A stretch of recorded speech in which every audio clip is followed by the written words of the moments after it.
Hey, what's up my YouTube friends?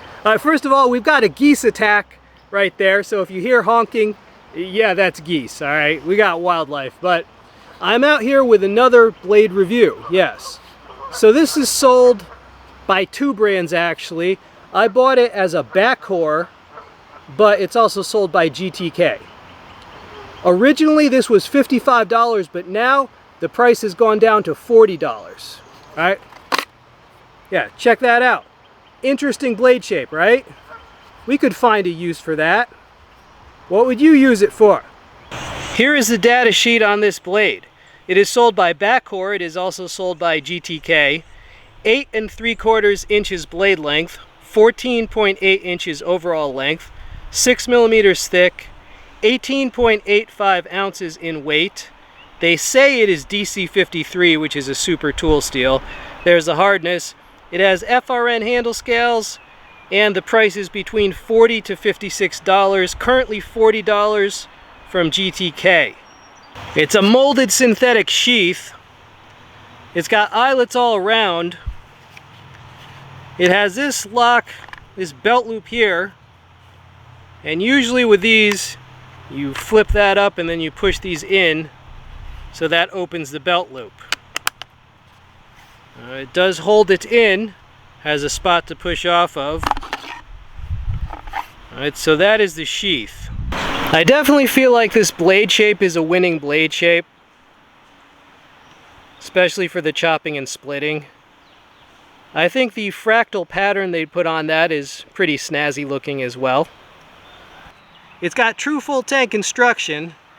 It's got a type of lanyard hole right there. Has a thumb rest here with no jimping.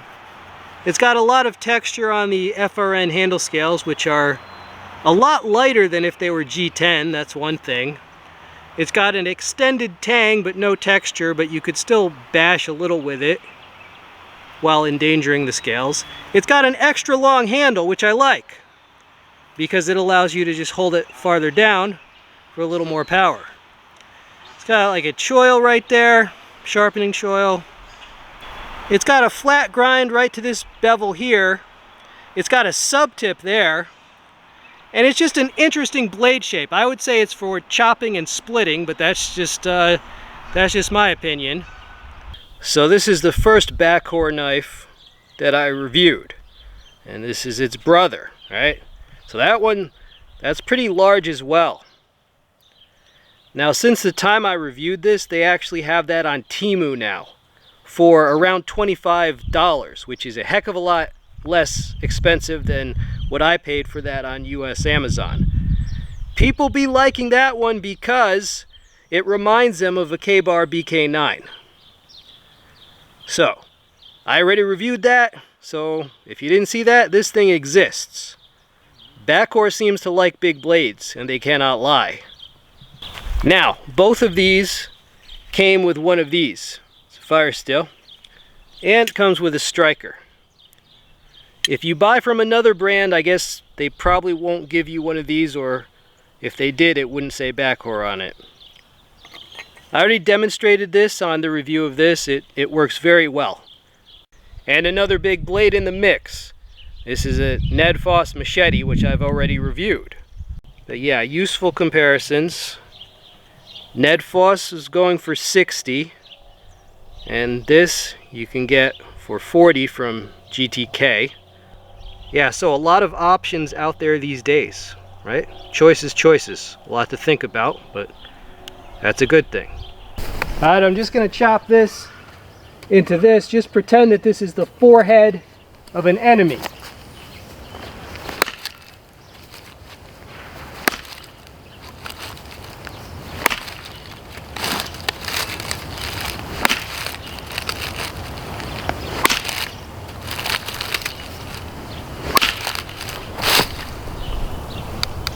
Alright, I feel like this thing sinks in pretty well. I mean, yeah, you wouldn't want that to be your forehead. Yeah, I feel like it's in there, right? Alright, I'm going to do a little chopping with this. Now, it's almost a 9-inch blade, but remember, it's not is not an axe or anything, but we'll see what it does.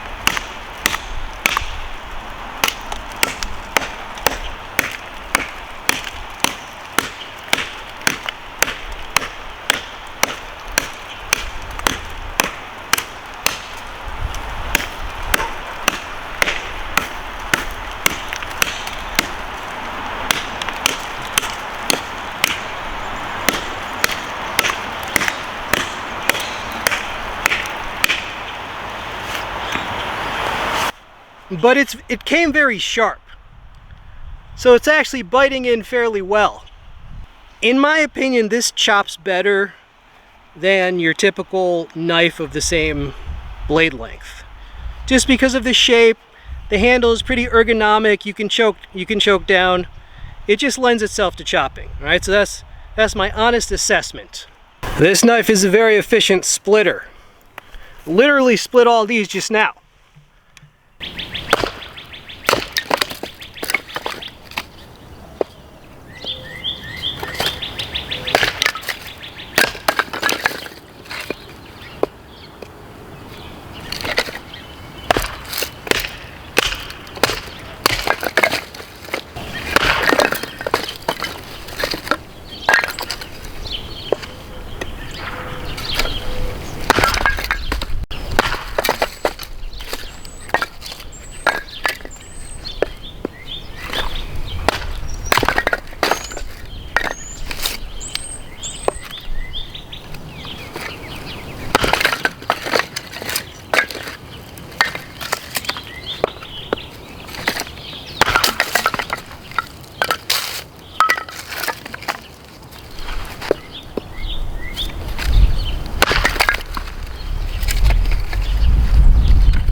All right, in a short amount of time, we split all this, including pieces such as this one.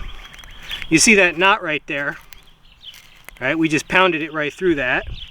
All right, YouTube, I'm just going to carve a little on this shard o' firewood. I hope you're all doing well. I am recovering from an illness.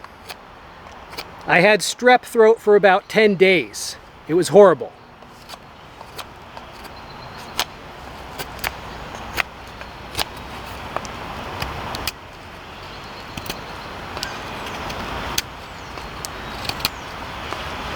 This came really sharp, and it's still pretty sharp.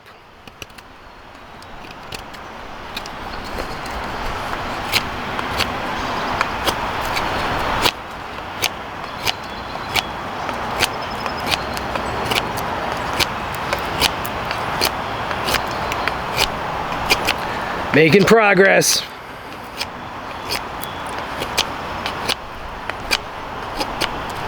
But yeah, I'm still on antibiotics for the sore throat, so those can mess you up as well.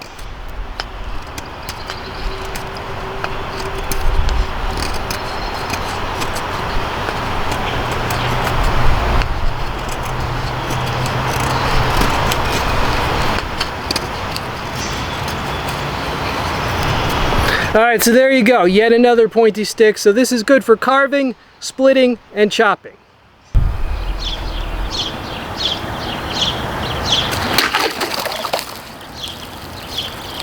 Yeah, so this 3-bottle static that I just did, that was after batoning with this, after batoning and chopping with this with no extra touch up to the edge. So the factory edge beat up a little bit, static. So final conclusions on this interesting blade.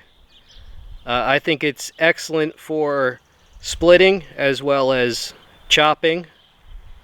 Do I think it's worth the now $40 from some brands? Well, yeah, I do think it is worth $40 definitely. In other words, I feel you can get way more use out of it than the price, right? Would I still think it's worth it if I found out that it's not DC53 steel? Yes, absolutely. I still would feel it's worth it because I've tested this out. I've chopped a lot with it. I've split with it. I've sliced with it. And so whatever steel that is, it's working fine for what I use it for. The edge is still fine for one thing.